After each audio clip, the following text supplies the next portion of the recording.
Voilà,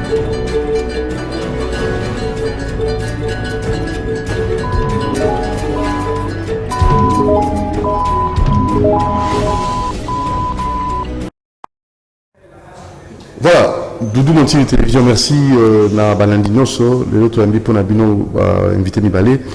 Là, bah, moi, sur la moi moqué actualité et dans ce qu'on est trouvé, c'était dans le Cambo Italie, redécollage à RDC, ce qui est possible. Mais il y a côté la Rapenza, ma Cambo, tu vois quoi, la radio, tu l'as dit en la télévision, le Cambo. Mon Mboka Kapiamba na ancien candidat président Balingi Bongo Baïba mon solo président honoraire Kabila Azwaki pour nous sala qui a kati Balingi ba enquêter sur ce dossier maman a clair natina likambo wana on tout rebêté la c'était peut-être rebêté c'était moqué na proposition de la loi bon, sur la tarification et la dot, hein, donc nous avons honorable Mbao Daniel, a sengi na maman na biso babala bango, on a milieu urbain 500, dans milieu rural $200. Donc on va marteler sur ça. Matita Pognon, ils ont des mandat la mener.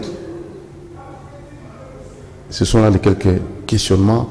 Quelques points autour-bêta, c'était dans le débat. Surtout, maman journaliste, à concert, après femme politique, maman Josette Mbotenayo. Mbotenayo de Doudou Montire. Et c'est mon Mbayo. Et c'est moi les a partagés. Donc, il vient dans le débat, Koko Palata, Mbotenayo, Papa Nabiso. Mbotenayo. Sentez-la bien. Maman Josette, il va enquêter dans mon solo, ex-président de la République Kabila. Azwaki, il faut que la paix soit il faut lever l'immunité pour pas que ma camarade président dans la justice. Chez Komba, la commission pas Kapiamba, Georges Kapiamba, Bamika Kolandilangu. On est les Camboana. Merci papa pour nos motuna. Mboka na biso soki ezako kende makambo tambola na lolenge sengelité ezali entre autres pour Tozwaki et le qu'on va en français leitmotiv l'impunité, la corruption, l'injustice. Et en gros, ça là qui ils ont été tambour samboka na biso et de makamu susu au lieu que les aliments ils ont susu ko kende te pour biloko na ndenge yango yaki ko mener société na biso. Papa likamba bukanga lonzo soki na kanisi mukolo wana na qui fier ya kozala congolaise tant na talaka na bilili le monde entier s'il faut pas exagérer ba que na République démocratique du Congo et tonda betara minene espace vert bazui les kanisi ya koleisa parce que le but c'était l'autosuffisance alimentaire soko kena mokili lokola Afrique du Sud okomona bakoka na bango mwanda mokota kolia. Parce que la crise alimentaire est aujourd'hui mondiale. Mais basala ka tout base la autosuffisance alimentaire, basala nini balona mabele. Ba utiliser mabele, mais soko tali mabele Afrique du Sud papa na mabele na biso, okomona ke mabele Afrique du Sud les autres misabelo na ndenga forcing. Mabele na biso oké ata na matadi, ubwaki, ubosana ki l'idée se kwei et botina kata mabanga. Donc c'est un atout que Nzamba pesa ki biso. Et ce n'était que normal, à un moment donné, de se réveiller pour parler de l'autosuffisance alimentaire dans notre pays. Makanisa kitoko pesamaki, mbongo bimaki, ou ekokai kobima, pour projeter salama avec les Sud-Africains. Tout le monde a qui on a bilé. Mais les lois, quel est notre constat? Et bimisa mwandam. Et bimisa mwandam. Pour na oye banalia ki mwa masangwa nguya. Et bimisa mwandam.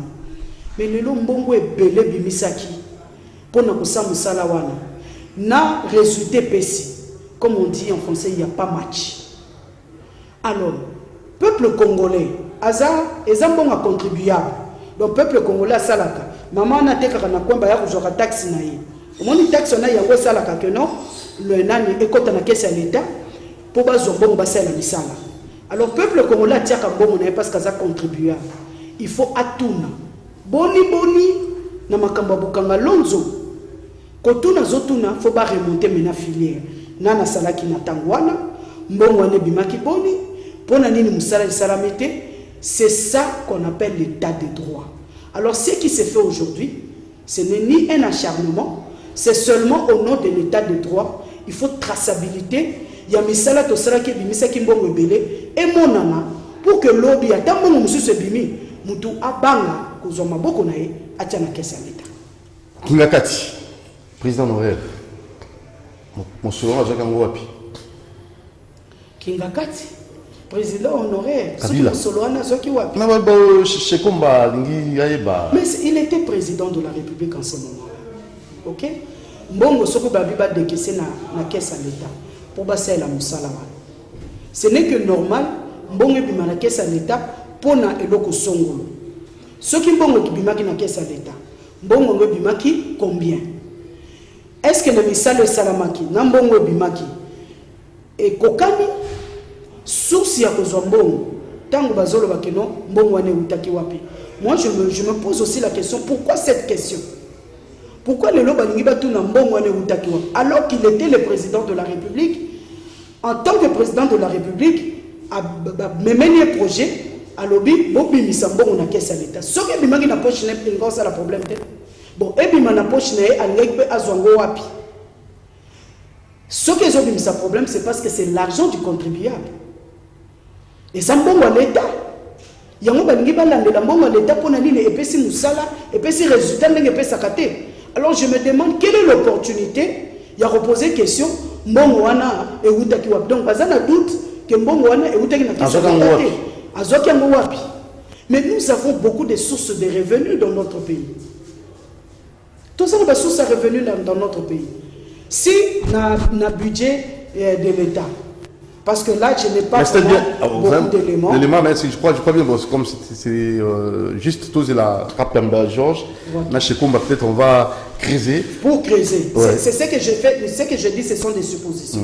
Donc il y a un budget d'État, en agriculture et ça. Boukangalonzo, bien privé ou bien de l'État? Non, c'était pas un bien privé. Non, Kinga Kati. Vous parlez de Kinga Kati. Nous sommes là, bien privé. À Kinga Kati, ok, d'accord. Ça, c'est pas un bien de l'État. C'est un bien privé.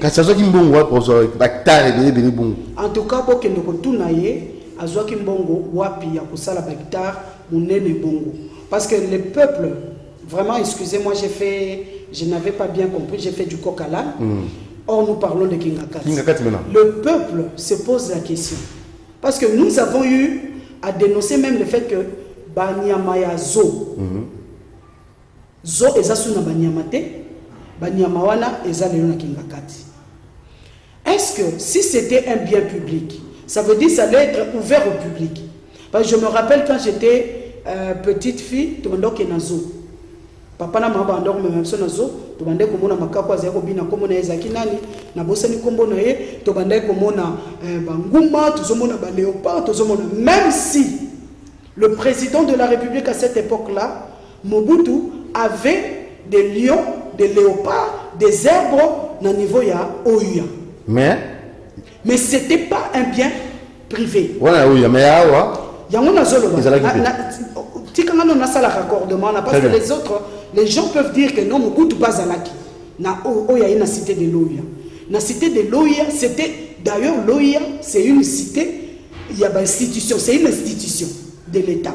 Donc Sokatiaki Kuna, avec la fierté que Mobutu avait, il y a colonisation qui va tout bailler, ma président Soubaye, parce que mon père à l'époque travaillait à la présidence. Donc je connais bien Ndenge Bazerbo wana Bokapi. Ndenge Bazerbo ça la beauté et la grandeur de notre pays. Maintenant Kinga Kati, on a dépeuplé le zoo et Bakenango na Kinga Kati. C'était pour quel but? Est-ce que Namutu, il y a l'ancien président de la République, Aki Naposa a commissaire yango parc public, a fungola yango sima, yango na lobi kozala bientôt tout na yepé. Mais sikoyo, bektar wana munene, on avait délogé les gens, on nous a dit. Bato bazala ki wana. Batekelaye to bazwana makasi. Mais je crois bien que batekelaye. Je crois. batekela ye eza monene makasi aza mwana mboka te aza congolais eza fierté ya mboka asalaki économie na ye asalaki économie na j'ose croire que na salaire na ye ndenge azwaka wana lokola alingaka mabele mingi. En tout cas ça là on a constaté avec l'ancien président que lui vraiment le sol bilanga élevage c'était vraiment nini na ye. Alors ndenge asalaki yango lokola za mwana mboka c'est une fierté congolaise, mais pourvu que ça soit un parc collectif. Donc moi Namboka Nyoso a se retrouvé dans Katia Park. Et ça l'a dit que non, Nenga Saluana est propriété privée. Pourquoi? Parce que le fait de dépeupler, même Zo, à côté Sininiguna, avec le doute de bénéfices, na lobby, Alingaka Sala mieux que les Kazo. Donc Alingaka Sala, Mukwana Bafungoli, les enfants viennent, touristes baillés, Alingaka Sala un lieu touristique pour que Mongo écoute na caisse à l'État. En tout cas, na makanisi nanga na moni eza bongo soki eza bongo te asala ngo bongo po soki asala ngo bongo te akozana likambo na peuple congolais. Voilà. Alors Koko Palata na lobombo kayo matondo mingi tuti koyoka mama Congo mama Afrika auti ko bimisa pena makanisi na bango eza mutu ya wezo sala ke efongola pe ba imboka baeba tant mutu asali boye to ko mema na lombango te photo ye balikanisi wana abimisi yango pona nini asalaki yango pour l'intérêt na ye moko pour l'intérêt général pour la donc faut que tout na mutu pour moi na tout na kaliaka na mekila te. En tout cas soki to ko kwea pena makasi lisusu mukolo malelo na kotala mboka na kotala biso bilenge na kotala bakambi ya mboka na biso bakambemi na ebite soki toza na libulu nini soki tobi grand libulu ya bandundu c'est que mela ba mitu kebele bimate mais komo ate komi na libulu wana ekobima pamba te Afrique ezozela même na francophonie président Tunisia lobaki toute l'Afrique attend que la RDC et sa jeunesse oya RDC bango bazokanisa ta bebi lelo bango ba ebite ke eloko pe bebaka e ya pe ko bon pamba te mutu alemanga a négliger ne mukokoli mutu ayebiti na mukokoli azu yango atimoli mabela zibi bani ko sopa mai nzete bimi kokola ebimisi bambuma est-ce que obimisa ka mbuma moko est-ce que ebimisa mbuma ko pola na bandité mais mukokoli polaki mais ebimisi nzete ebimisi bambuma ya ko pola te ata mususu ko pola likola nzete mais mbuma wana pe soko lo nyango liseko ebimisa ka nini nzete za peuple congolais ou Afrique ezozela nde jeunesse ya kana lipamboli na mboka jeunesse faut la préparer na kiye aye ba histoire na ye aye ba religion na ye aye ba politique na ye pambate soka yebi histoire na ye nde akose référer na koyeba ba réforme nini akosala pona kobongisa baboti na biso bakoko na biso basalaki 2 hectares ya bilanga biso bilenge to na makila makasi to sala 400 bilenge msu bakoya bandeko basalaki 400 to sala 600 mboka e développaka na conscience mutu famille yeba même Socrate ayebisaki bato connais-toi toi-même parce que l'histoire est une science qui étudie les événements du passé de l'homme depuis son apparition sur la terre jusqu'à nos jours. Mais où sont nos histoires? Parce que tous les histoires, ceux qui gouvernement congolais qui na histoire à histoire où les cas d'amboko à quoi négliger peuple congolais. Quand on a une injection pas bapaya, azo kambongo ya mboka agenda kutika na babanki ya bapaya mboka na yeso faka. Donc balingi na bango komote.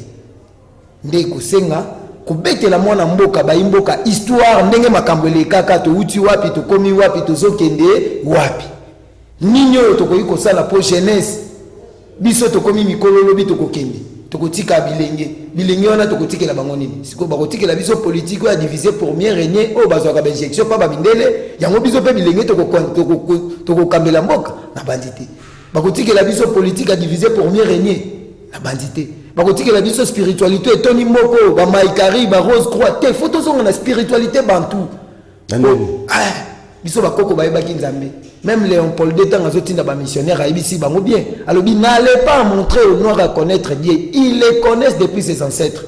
Il sait que coucher la femme d'autrui, injurier, calomnier, insulter sont mauvaises. Il se soumet sans ambiampungu vidimukulu à Congo mongali mungu ababa et que sais-je encore. Et le courage de l'avouer. Ya eba kinengeni ni biso tozaki na bunzambe na biso. Tobelela ki vidimukulu. Lelo peuple congolais zobelela nini.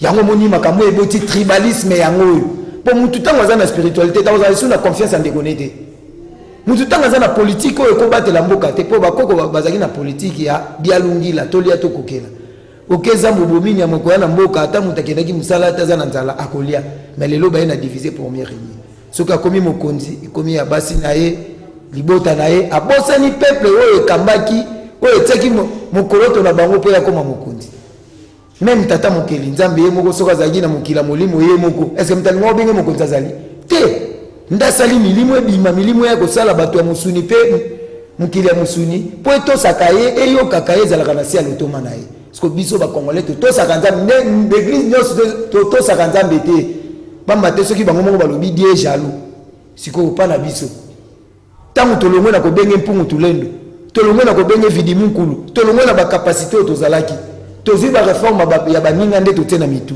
tobomi kozala na biso nyonso na jeunesse tokobota. Alors vous faites tout ça, est-ce qu'on est une chose ça? Mais la solution ezali mwana mboka fo batangisa ye makambo akongola za nani mpona nini tobotama na mboka oyo etoni bomengo me biso moko toza babola mpona nini tobotama na afrique eza monene me biso toza na bomengo koleka bamboka nyonso me toza babola mpo toperdra spiritualité toperdra politique toperdra science biloko wana misatu yango bakoko basalaki mabanga misatu balambelaki réforme wana 3 programmes mabanga misatu yango esimbaki nzungu afrique yango mpe pyramide bato batongaki pyramide bapesa plein ya pyramide eza bakongolais bakoko na biso oyo bautaki na balage la pierre taillée l'âge la pierre polie l'âge des métaux ntango balimisiko basala réforme afrique nde bakabolaki afrique na 4 branches oyo esimbaki spiritualité ezalaki biso congo oyo esimbaki santé ezalaki Égypte oyo esimbaki politique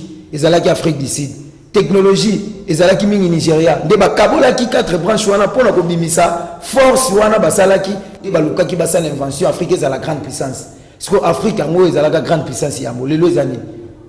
Voilà, merci beaucoup Kolata mpona kosukisa mpona kosukisa mokonzi ya mboka ayeba yango boye fo baluka programme oyo fo mokimbango atikaki programme oyo bancetre na biso batikaki oyo ememaki biso na développement programme mais programme nazo bisa bino eza programme spirituel autour de bana oh nazo kasi loko kani mboka yango oyo donc tozongela authenticité bongo mobutu ake kokuta na chechum ayebisa geni yo koki kosambela bonzambe onga naza nango te yo fo zonga na mboka nobelela nzambe ya bakoko na yo ayebisi te na babush na bamitterrand tosambelaka bakosaka o bush fo sambela nzamba bakoko nde na Amérique bapesi bwani ata musa Amérique ndenge moko pena François Mitterrand fo sambela nzamba bakoko nde na France bapesi bwani ata musa France yo fo zonga yango mobutu ayaki alobi retour à l'authenticité soki bapapa eleko wana bayebaki ntina authenticité elakisi nini tozonga na bakombo na bavaleur na biso kombo ya Jean Elongwa ya Pierre Elongwa tozonga bakalongi yango wana nde esalaka vérité chinois auti mosika ye so otunie kombo na pesi oyongi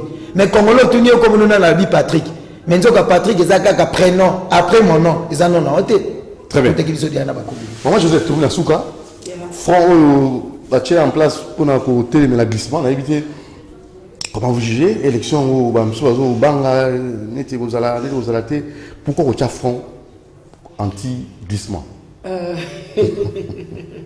oyebi na mboka na biso toza makambo ebele il y a beaucoup est-ce que mokonzi ya mboka alobaki osala redouble mandat yango na lobi toza na badéfi à relever ebele donc priorité aujourd'hui ce ne sont pas encore les élections.